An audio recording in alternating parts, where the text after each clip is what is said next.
Hello everyone, आप सभी कैसे हैं। उम्मीद करता हूँ आप सभी बहुत ही अच्छे होंगे। आप सभी के लिए दो महत्वपूर्ण प्रश्न आज की इस वीडियो में हम लेकर आए हैं जो 2024 के बोर्ड एग्जाम के लिए बहुत ही ज्यादा इम्पोर्टेंट है। यदि आप ये दो प्रश्न कर लेते हैं तो आपका बोर्ड एग्जाम में 8 नंबर तो कंफर्म हो जाएंगे। क्या मैथ में आपका 8 नंबर कंफर्म है। तो आइए अब हम इस पहले सवाल को करते हैं। ये जो हमारा सवाल है यह बहुत ही ज्यादा वेरी इंपोर्टेंट है और यह सवाल 2019 में भी पूछा गया है और 2023 में भी पूछा गया है। तो आइए हम इस सवाल को पहले हल करते हैं। हमारा ये सवाल कह रहा है यदि एक विद्यार्थी के प्राप्तांकों का समांतर माध्य 25 है तो f का मान ज्ञात कीजिए। हमसे इसमें कह रहा है यह हमारे पास प्राप्तांक है और हमारे पास ये बारंबारता है, तो इसमें का हमें f का मान ज्ञात करना है। इस f का मान हमें ज्ञात करना है। तो अब हम क्या करेंगे, तो सबसे पहले यहाँ पे लिखेंगे हल लिख के उसके बाद इसको हम खाड़ा ऐसे बना लेंगे। इस तरह हम पहले बना लेंगे। जैसे हमारे पास इधर हमारा 1 2 3 4 5 है, ये हमारा ऊपर 5 लाइन है तो ऐसे 5 लाइन बना लेंगे। उसके बाद एक और लाइन बना लेंगे, 6 लाइन बना लेंगे। उसके बाद इन दोनों के लिए तो 2 लाइन और बना ले, 2 तो लाइन बनेगा ही और 2 लाइन एक्स्ट्रा से बना लेते हैं। तो ऐसे हम 2 लाइन और बना लेंगे। उसके बाद क्या करते हैं, यहाँ पर हमारा बारंबारता हम नहीं लिखा है, तो बारंबारता हमारा क्या है, पहले में है 6, दूसरे में है f और तीसरे में है 6 और चौथे में है 10, उसके बाद है 5। ये हमारे पास बारंबारता है। तो अब हम क्या करेंगे, समांतर माध्य ज्ञात करने के लिए सबसे पहले हम मध्यमान ज्ञात करते हैं। तो यहाँ पर हम लिखेंगे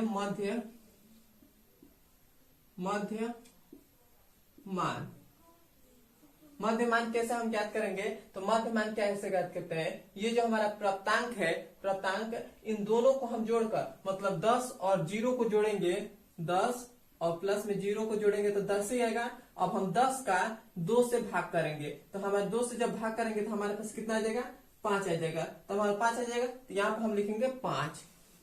उसी प्रकार 20 और 10 को जोड़ेंगे तो कितना आ जाएगा, 30 और 30 में 2 से भाग करेंगे तो हमारे पास कितना आ जाएगा, 15 आ जाएगा। यहाँ पर हो जाएगा 15। और एक और तरीका है जो बहुत ही आसान तरीका है, यहाँ इसमें देख लीजिएगा कि कितने का अंतर है। 0 से लेकर 10 और 10 से लेकर 20, मतलब इसमें कितने का अंतर आ रहा है, 10 का अंतर आ रहा है। तो पहले वाले का आप जोड़कर भाग देकर यहाँ पर लिख लीजिएगा। उसके बाद लिखने के बाद उसके बाद इसमें जितने का अंतर आ रहा है उतने इसमें जोड़ते जाइएगा। तो 5 में हम 10 जोड़े हैं तो 15 आ गया। 15 में फिर से 10 जोड़ेंगे तो हमारे पास कितना आ जाएगा, 25 आ जाएगा। 25 में हम 10 जोड़ेंगे तो हमारे पास आ जाएगा 35। 35 में हम जब 10 जोड़ेंगे तो हमारे पास आ जाएगा 45। 45 आ गया, तो यह हमारा इतना हो गया। अब हम क्या करेंगे, इस मध्यमान को हम x से प्रदर्शित करते हैं और बारंबारता को हम f से लिखते हैं। इतना हो गया। तो अब हम क्या करेंगे, इन दोनों का गुणा करेंगे। तो हमारा गुणा करेंगे तो यह हो जाएगा f गुणे x हो जाएगा। इतना हो गया। अब हमारा 6 5 कितना होता है, 30, तो ये हो जाएगा 30 हो जाएगा। अब हम 15 का f में गुणा करेंगे तो ये हो जाएगा 15 f हो जाएगा। इतना आ जाएगा।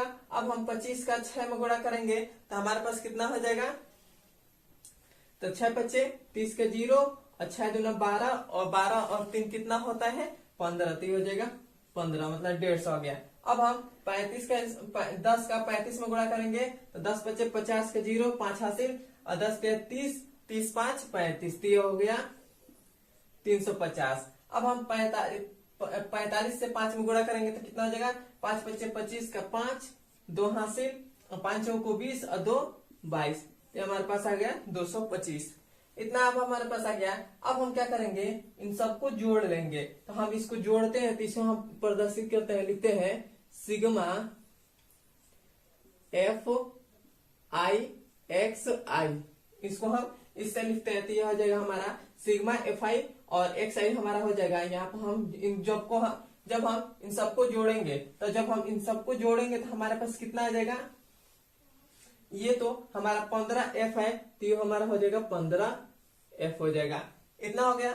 अब हम क्या करेंगे, इन सबको जोड़ेंगे, यहाँ पर हम प्लस का साइन लगा देंगे, 755 आ जाएगा।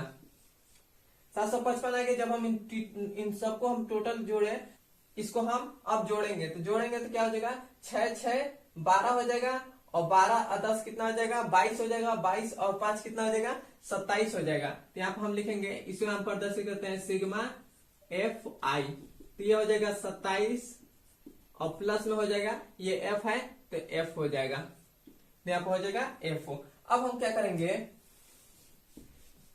अब हमारे पास एक समांतर माध्य ज्ञात करने का एक सूत्र होता है। यहाँ पर हम लिख रहे हैं समांतर माध्य,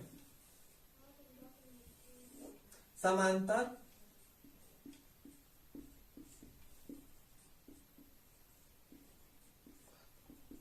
माध्य ज्ञात करने के लिए सूत्र होता है, वो होता है सिग्मा एफ आई एक्स आई, और बट्टा में होता है सिग्मा एफ आई। ये हमारे पास समांतर माध्य ज्ञात करने का सूत्र होता है। तो हमें समांतर माध्य कितना दे दिया गया है, 25, तो ये हो जाएगा 25, कितना हो गया, और बराबर में सिग्मा एफ आई और एक्स आई का कितना मान है, तो 15 एफ और गुणे प्लस में है 755, तो ये हो जाएगा 755 हो गया, इतना हो गया। अब हमारा सिग्मा एफ आई का कितना मान है, 27 प्लस एफ, तो ये हो जाएगा 27 प्लस एफ हो जाएगा, इतना हो गया। अब हम क्या करेंगे, इसका हम क्रॉस गुणा करेंगे।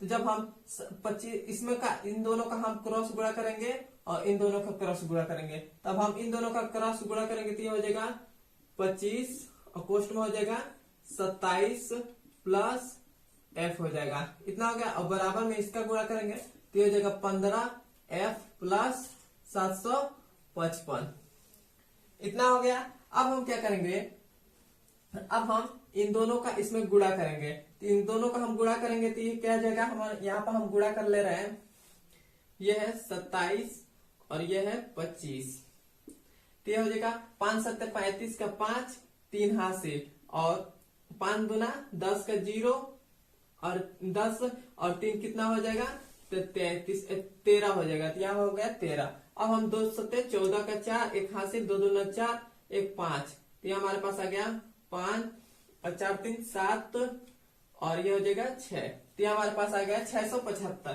तो ये हो जाएगा 675 हो गया। और इधर प्लस में क्या हो जाएगा, 25 का एफ में गुणा करेंगे तो ये हो जाएगा 25 एफ हो जाएगा, इतना हो जाएगा। और बराबर में कितना हो जाएगा, 15 एफ प्लस 775, इतना हो गया। अब हम क्या करेंगे, इस 775 को 675 को इधर भेजेंगे और इधर 15 एफ को इधर भेजेंगे, तो अब हमारे पास क्या आ जाएगा, ये हो जाएगा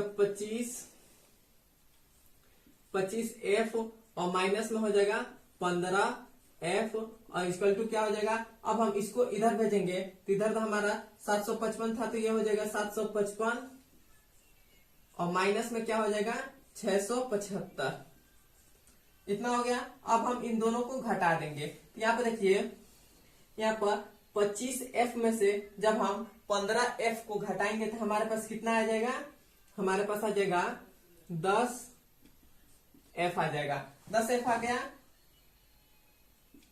अब हम क्या करेंगे, इस 755 में से 675 को घटाएंगे, तो जब हम घटाएंगे तो हमारे पास कितना आ जाएगा, हमारे पास आ जाएगा 80 बचेगा, 80 बच गया। अब हम क्या करेंगे, इस 10 को गुणा में है तो इधर लाएंगे तो हमारा क्या हो जाएगा, भाग में हो जाएगा, तो ये हो जाएगा एफ बराबर क्या हो जाएगा 80/10 हो जाएगा। अब 10 से कहने 10 10 में 80, 10 8 80, तो हमारे पास एफ का मान कितना आ गया, 8 आ गया। और हमसे क्वेश्चन में एफ का मान ही ज्ञात करने के लिए कहा था, और एफ का मान कितना आ गया, 8 आ गया, और यही हमारा आंसर हो जाएगा।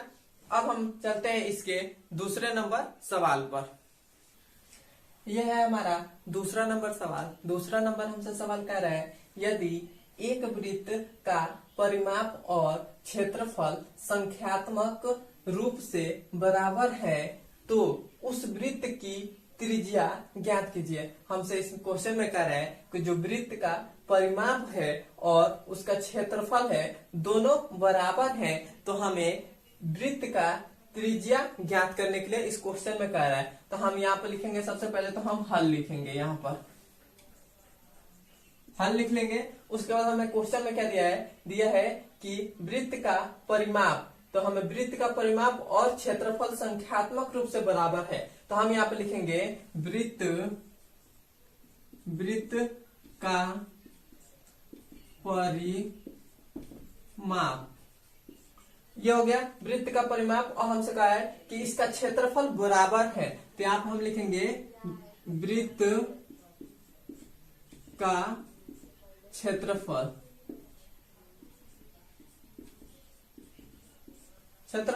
बराबर है, तो यहाँ पर हम बराबर का चिन्ह लगा दिए। वृत्त का परिमाप और क्षेत्रफल दोनों बराबर है, तो यहाँ पर बराबर का चिन्ह लगा दिए। अब हमारे पास वृत्त का परिमाप का जो सूत्र होता है वो होता है 2πr होता है, ये होता है, और बराबर हो जाएगा। अब हमारे पास वृत्त का क्षेत्रफल क्या होता है, वो होता है πr²। इतना हो गया। अब हमें आप तो यहाँ से आप मान निकाल ही सकते हैं आर का। तो अब हमारे देखिए यहाँ से पाई से पाई कट गया और यहाँ पर एक आर है और इधर 2 आर है, तो ये हो जाएगा एक आर से एक आर कट जाएगा। तो ये आर का मान कितना बचेगा, आर का मान बचेगा 2। तो ये हमारे पास आर का मान कितना गया 2। और हमसे क्वेश्चन में यही पूछा था कि इसकी त्रिज्या ज्ञात कीजिए, और यही हमारा त्रिज्या हो जाएगा, और यही हमारा आंसर हो जाएगा। ये जो सवाल है आपको 2 नंबर का यह सवाल पूछे जाएंगे आपके बोर्ड एग्जाम में।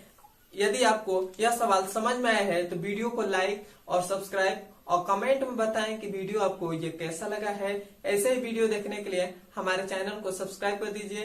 अब हम मिलते हैं इसके अगले नंबर वीडियो में।